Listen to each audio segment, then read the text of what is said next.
Good morning students.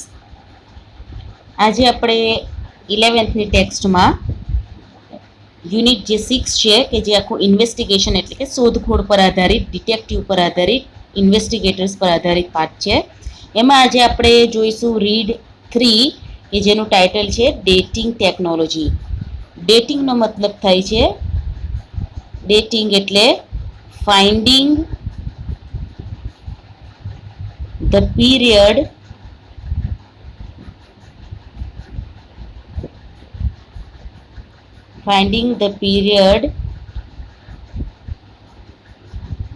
in which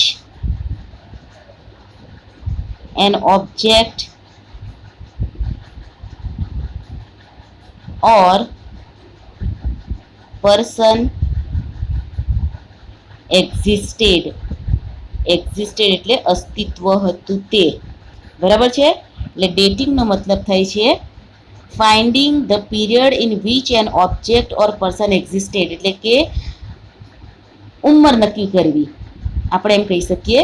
અને technology એટલે technology આપણે બધી અલગ અલગ જે બધી જોઈએ છે આધુનિક ટેકનોલોજી એ, એટલે કે ટૂંકમાં તમારું ટાઇટલ દર્શાવે છે ડેટિંગ ટેકનોલોજી એટલે કે ઉંમર નક્કી કરવાની ટેકનોલોજી. ઉંમર કોની? તો કેટલીક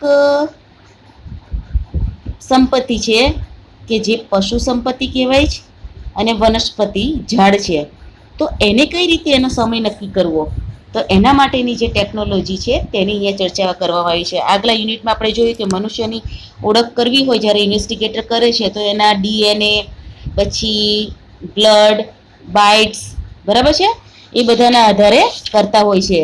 ત્યાર પછી સલાઈવા, આના આધારે કરતા હોય છે.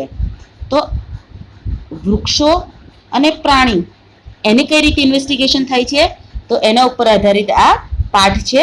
તો એને આપણે જોઈએ કે એમાં શું કહેવા માંગે છે. Dating object and artifacts is an interesting area of investigation. ઇન્વેસ્ટિગેશનનો મતલબ થાય છે શોધખોળ કરવી. બરાબર છે. ડેટિંગ એટલે કે સમય નક્કી કરવો. શાનો? તો ડેટિંગ ટેકનોલોજી કેવી રીતે ઓબ્જેક્ટ એટલે જે વસ્તુ છે, અને આર્ટિફેક્ટ્સ એટલે કલાના જે બધા નમૂના હોય છે તેની ઉંમર નક્કી કરવી, તે એક સંશોધનનો રસપ્રદ ક્ષેત્ર છે. જો ડેટિંગ ઓબ્જેક્ટ એન્ડ આર્ટિફેક્ટ્સ એટલે આપણે જેને કહીએ છીએ કે a man made object taken as a whole. બરાબર છે. તો આ જે બધી વસ્તુઓ છે અને કલાના નમૂનાઓ છે તેની ઉંમર નક્કી કરી એ સંશોધન કરવાવાળા માટે એક રસપ્રદ ક્ષેત્ર છે. અહીંયા તમને આપેલું છે એરિયા એટલે ક્ષેત્ર, ઇન્ટરેસ્ટિંગ એટલે રસપ્રદ, અને ઇન્વેસ્ટિગેશન એટલે શોધખોળ. બરાબર છે. ઇન્વેસ્ટિગેટર્સ એટલે શોધ કરનાર need to date objects to understand what happened around them and when it happened. બહુ મહત્વની બાબત છે. what happened around them અને when it happened એટલે ક્યારે બન્યું અને તેમની આજુબાજુ શું બન્યું. જો અહીંયા કહે છે ઇન્વેસ્ટિગેટર્સ નીડ ટુ ડેટ ઓબ્જેક્ટ, એટલે કે સંશોધકો તેમની વસ્તુઓની ઉંમર જાણવાની જરૂર પડે છે. બરાબર છે. તે વસ્તુઓ આસપાસ શું થયું હતું તે સમજવું અને ક્યારે થયું હતું એ સમજવા માટે તેમને જરૂર પડે છે. એટલે કે તેમને એમની આજુબાજુ શું થઈ રહ્યું છે અને ક્યારે થયું તે સમજવું બહુ જરૂરી બને છે. It also helps to understand at what time in history a particular object was used. અહીંયા કહે છે ઇટ હેલ્પ્સ એટલે મદદ કરે છે, અન્ડરસ્ટેન્ડ એટલે સમજવા માટે, તે તેમને સમજવા માટે મદદરૂપ થાય છે. શું? At what time in history એટલે ઇતિહાસમાં તે કયા સમયે એ પર્ટિક્યુલર એટલે કોઈ ચોક્કસ વસ્તુ વોઝ યુઝડ ક્યારે વપરાઈ હતી. એટલે કે આ જે ડેટિંગ ટેકનોલોજી છે તે તેમને મદદ કરે છે કે ભૂતકાળમાં એટલે કે ઇતિહાસમાં કોઈ વસ્તુ જે હતી એ ક્યારે વપરાઈ હતી તેનો સમય નક્કી કરવા માટે આ ડેટિંગ ટેકનોલોજી એમને ખૂબ જ ઉપયોગી બને છે. સચ ઇન્વેસ્ટિગેટર્સ આવા સંશોધકો જે હોય છે, શોધ કરનારા હોય છે, are taken up by scholars studying historical civilisations, rocks, ancient cultures or crime investigators etcetera. આવા સંશોધનો એવા તજજ્ઞો દ્વારા કરવામાં આવે છે કે જે ઐતિહાસિક સંસ્કૃતિઓ, રોક્સ એટલે પહાડો, પ્રાચીન સંસ્કૃતિઓ, એન્શિયન્ટ કલ્ચર એટલે પ્રાચીન સંસ્કૃતિઓ અને ગુનાખોરીનો અભ્યાસ કરે છે.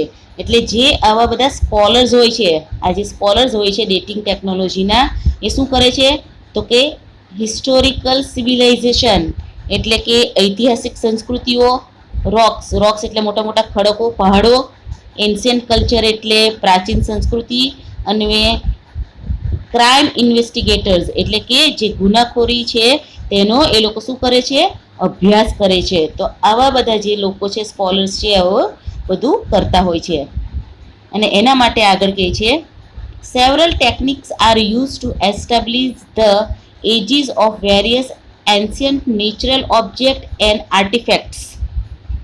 સેવરલ ટેકનિક્સ, સેવરલ એટલે કેટલીક એવી ઘણી બધી ટેકનિકો છે, આર યુઝ એટલે કે વાપરવામાં આવે છે અથવા વપરાય છે, ટુ એસ્ટાબ્લિશ ધ એજ એટલે કે જે એની ઉંમર છે એ આયુષ્ય, ઉંમર, એજ એટલે આયુષ્ય, ઉંમર, એ જાણવા માટે એ ઉપયોગી બને છે. ઓફ વેરિયસ, વેરિયસ એટલે ડિફરન્ટ, DIFFERENT, ડિફરન્ટ એટલે અલગ અલગ, વેરિયસ અલગ અલગ, જે એન્શિયન્ટ નેચર એટલે કે જે આપણી પ્રાચીન કુદરતી વસ્તુઓ છે, ઓબ્જેક્ટ્સ એટલે વસ્તુઓ, એન્ડ આર્ટિફેક્ટ્સ એટલે કલાના જે નમૂનાઓ છે તેનું આયુષ્ય જાણવા માટે ઘણી બધી ટેકનોલોજીનો ઉપયોગ કરવામાં આવે છે. એટલે ટૂંકમાં પ્રાચીન કુદરતી વસ્તુઓ અને કલાના નમૂનાઓનું આયુષ્ય જાણવા માટે ઘણી બધી ટેકનોલોજીનો ઉપયોગ કરવામાં આવે છે. એટલે વિદ્યાર્થી મિત્રો, તમે જોઈ જશે કે ઇન્વેસ્ટિગેટર્સ હોય છે એ ખાલી જેણે ખૂન કર્યું હોય, જેણે ચોરી કરી હોય કે મર્ડર કર્યું હોય એનું જ ઇન્વેસ્ટિગેશન નથી કરતા, પણ કેટલીક એવી વસ્તુઓ છે કે જે અતિ પ્રાચીન છે તેનો પણ સમય નક્કી કરવામાં એમનો ફાળો ખૂબ જ મોટો હોય છે. તો અહીંયા એની જ વાત થાય છે. Various methods are based on radioactivity. ઘણી એવી રેડિયો એક્ટિવિટી પર આધારિત રાખે છે. એટલે જે આમાંની ટેકનિક્સ છે, મેથડ્સ છે, રીત છે, એ બધી શાના ઉપર આધારિત છે તો એ છે, આ એક શબ્દ છે રેડિયો એક્ટિવિટી, બરાબર છે. અને રેડિયો એક્ટિવિટીનો મતલબ થાય છે process by which an unstable atom loses energy એટલે કે અસ્થાયી પરમાણુ દ્વારા ઉર્જા ગુમાવવાની પ્રક્રિયા. ફરીથી, રેડિયો એક્ટિવિટીનો મતલબ થાય છે અસ્થાયી પરમાણુ દ્વારા ઉર્જા ગુમાવવાની પ્રક્રિયા છે. તો આ એમાંની એક એક્ટિવિટી છે કે જેનાથી ઇન્વેસ્ટિગેટર્સ ઉપયોગ કરીને ઇન્વેસ્ટિગેશન કરતા હોય છે. One method is radio carbon dating, અને બીજી એક પદ્ધતિ છે જેને આપણે કહીએ છીએ રેડિયો કાર્બન ડેટિંગ, બરાબર છે. તો અત્યારે આપણે વાત કરી રહ્યા છીએ રેડિયો કાર્બન ડેટિંગની. Radio carbon or carbon 14 is a form of the element carbon. Radio carbon અથવા કાર્બન 14 એટલે 14 એ કાર્બન તત્વનું એક સ્વરૂપ છે, બરાબર છે. એલિમેન્ટ એટલે સ્વરૂપ છે. It is unstable and weakly radioactive.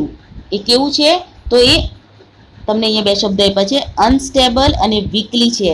એટલે કે કાર્બન 14 જે છે એ અનસ્ટેબલ અને વીકલી છે, એટલે કે અસ્થાયી છે. અનસ્ટેબલ મતલબ સ્થિર નથી, અસ્થાયી છે. અને વીકલીનો મતલબ થાય છે નબળું છે, રેડિયો એક્ટિવ છે. The stable form are carbon 12 and carbon 13. જ્યારે કાર્બન 12 અને કાર્બન 13 એ બે રીતો કાર્બન એક્ટિવના સ્વરૂપો છે, બરાબર છે, એના ફોર્મ્સ છે, સ્વરૂપ છે. Carbon 14 constantly takes form and then changes in the upper atmosphere.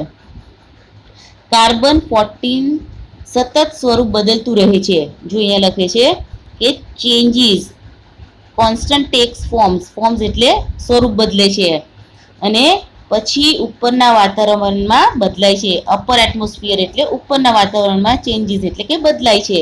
એટલે કે કાર્બન 14 સતત પોતાનું સ્વરૂપ બદલતું રહે છે અને પછી ઉપરના વાતાવરણમાં બદલાય છે. બરાબર. હવે વાત કરે છે plants and animals. Plants and animals tech in carbon 14 throughout there life time.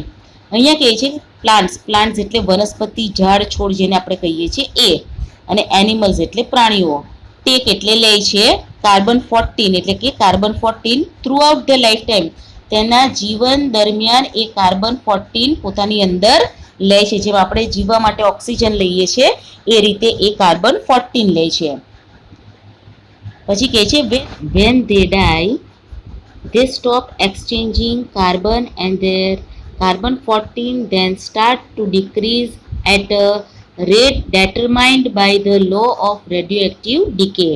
એટલે એ કહે છે કે when they die એટલે કે જે પ્લાન્ટ્સ અને એનિમલ્સ છે એ જ્યારે મૃત્યુ પામે છે, they stop exchanging carbon, તેનામાં કાર્બન જે છે એ બદલાવાનું બંધ થઈ જાય છે.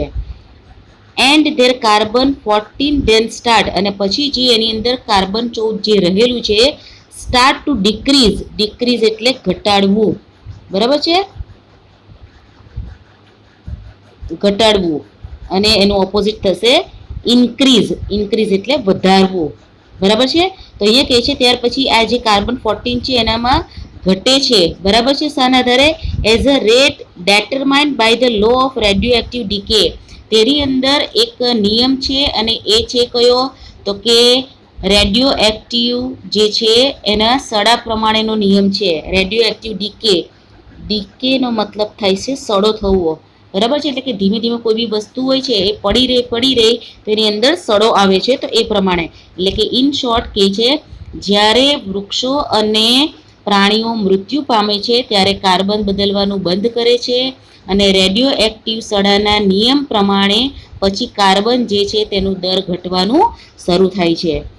ધીસ મેથડ એટલે કે આ જે પદ્ધતિ છે એટલે કે કાર્બન 14 સ્ટોપ થઈ જાય છે અંદર લેવાનું, અને રેડિયો એક્ટિવના નિયમ પ્રમાણે કાર્બન 14 નો દર ઘટવા માંડે છે અને અંદર સરો થવા માંડે છે. ધીસ મેથડ, આ જે મેથડ છે, is design two measure there left over radio activity, અને આ પદ્ધતિ વધારાની રેડિયો એક્ટિવિટી માપવા માટેની ડિઝાઇન કરાયેલી છે. બરાબર છે. એટલે કે આ જે મેથડ છે તે આ જે પદ્ધતિ, મેથડનો મતલબ થાય છે પદ્ધતિ, વધારાની રેડિયો એક્ટિવિટી માપવા માટે ડિઝાઇન કરાયેલી છે. બરાબર છે. By knowing how much carbon 14 is left in a sample, the age of the organism when it died can be known.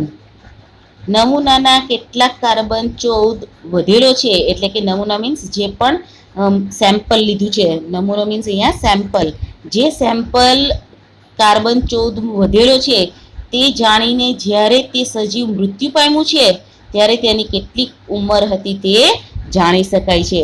એટલે કે અહીંયા by knowing how much carbon 14 is left, એ જે મૃત્યુ પામે છે ત્યારે એના અંદર કેટલું કાર્બન વધેલું છે એ વધેલાના આધારે એ વ્યક્તિનું શું થાય છે? The age of the organism when it died can be known, જ્યારે એ મૃત્યુ પામે છે ત્યારે એની ઉંમર, એજ એટલે ઉંમર, સમય શું હતો તે નક્કી કરી શકાય છે. એટલે કે ટૂંકમાં જે પણ નમૂનાને અંદર જે કાર્બન વધેલો છે એ વધેલો છે તેના આધારે એ સજીવ મૃત્યુ પામ્યું ત્યારે એની ઉંમર શું હતી એ આ રીતે જાણી શકાય છે. અને ત્યાર પછી કહે છે other methods are also used like archaeomagnetic dating. ત્યાર પછી કહે છે આર્કિયોમેગ્નેટિક ડેટિંગ જેવી બીજી પદ્ધતિ પણ વાપરવામાં આવે છે. આર્કિયોમેગ્નેટિક ડેટિંગ, બરાબર છે. આપણે આગળ જોઈ એ કેવી હતી? કાર્બન મેથડ હતી. બરાબર, કાર્બનના આધારે જોઈ શકાય એવી ડેટિંગ ટેકનોલોજી હતી. ધીસ ઇઝ બેઝડ ઓન, આ જે ટેકનોલોજી કઈ આર્કિયોમેગ્નેટિક છે તે is based on reversal of magnetic field of the earth. એ શાના આધારે છે? તો પૃથ્વીના ચુંબકીય ક્ષેત્રનો વિરુદ્ધ દિશામાં ઉપયોગ કરે છે. જો અહીંયા લખ્યું છે reversal of magnetic field of the earth. જે પૃથ્વી છે એ પૃથ્વીના ચુંબકીય ક્ષેત્ર, મેગ્નેટિક એટલે ચુંબકીય ક્ષેત્ર, રિવર્સલ એટલે ના વિરુદ્ધ દિશામાં ઉપયોગ કરે છે. Tree ring dating is another useful technique. ત્યાર પછી વાત કરે છે આપણે કાર્બનના આધારે ઉંમર નક્કી કરી શકાય છે, કાર્બન 14ના આધારે, બરાબર છે, વનસ્પતિમાં અને પ્રાણીઓમાં. તો અહીંયા કહે છે આર્કિયોમેગ્નેટિક એ પૃથ્વીના આધારે એના ચુંબકીય ક્ષેત્રના આધારે નક્કી કરાય છે. જ્યારે વૃક્ષ જે છે, ટ્રી છે, એની ring dating is another useful technique. જે ટ્રી છે તેની રિંગ ડેટિંગ એ ખૂબ જ ઉપયોગી ટેકનિક છે. હવે રિંગ ડેટિંગ એટલે શું, તો તમને ખબર હશે વિદ્યાર્થી મિત્રો, જ્યારે તમે કેટલાક વૃક્ષને જુઓ ને તો તમને આ રીતનું અંદર દેખાશે. જુઓ, આવું કંઈક એકની ઉપર એક આવી રીતના થતું ઝાડના થડમાં દેખાતું હોય છે, બરાબર છે. તો આના આધારે આને રિંગ ડેટિંગ કહી શકાય. તો આ જે રિંગ જેવું બનતું જાય છે એકની ઉપર એક, તેના આધારે વૃક્ષનું જીવન અથવા સમય નક્કી કરાય છે. એટલે કે tree ring dating is another useful technique. જે વૃક્ષની એની રિંગ ડેટિંગ છે તે એક ઉપયોગી ટેકનિક છે. Each year changes occur within a tree by factor like rainfall, etc. અહીંયા કહે છે દર વર્ષે જે વૃક્ષની અંદર રહેલા છે પરિણામો જેવા કે વરસાદ વગેરે ફેરફાર થાય છે. હવે આ જે ડેટિંગ છે એ શાના આધારે ફેરફાર થાય છે, તો કે દર વર્ષે જે બધું રેનફોલ થાય છે, રેનફોલ એટલે વરસાદ પડવો, વરસાદ પડે છે એ વરસાદના આધારે વૃક્ષની અંદર રહેલા એના જે પરિણામ છે તેની અંદર ચેન્જીસ થાય છે. એટલે કે આ જે રિંગ છે તેની અંદર ચેન્જીસ થતું હોય છે. This changes can be seen in form of ring pattern within the tree trunk. બરાબર છે.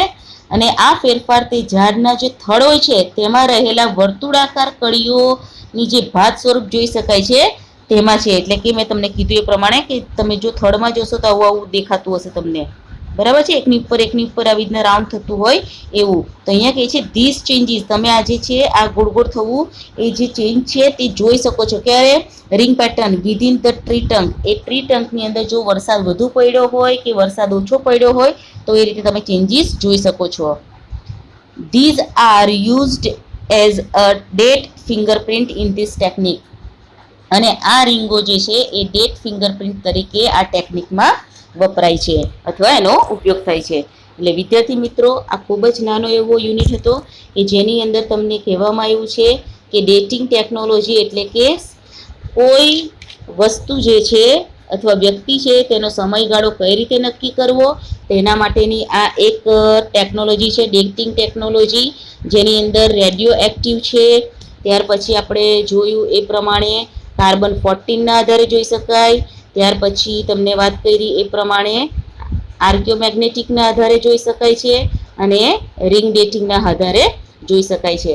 તો આમ એક વ્યક્તિનું ઇન્વેસ્ટિગેશન કરવા માટે ક્લુ માટે ઇન્વેસ્ટિગેટર પાસે અલગ અલગ ક્લુ છે અને આ રીતે વૃક્ષ અને જૂની જે વસ્તુ છે એટલે કે ઐતિહાસિક વસ્તુ છે એનો પણ સમય જાણવા માટે આ રીતે આ ટેકનોલોજી, ડેટિંગ ટેકનોલોજી ઉપયોગી બને છે. તો વિદ્યાર્થી મિત્રો, આપણે આ ઇન્વેસ્ટિગેશનના આધારના રીડ 1, રીડ 2 અને રીડ 3 અહીંયા કમ્પ્લીટ કર્યા છે. Okay, thank you students.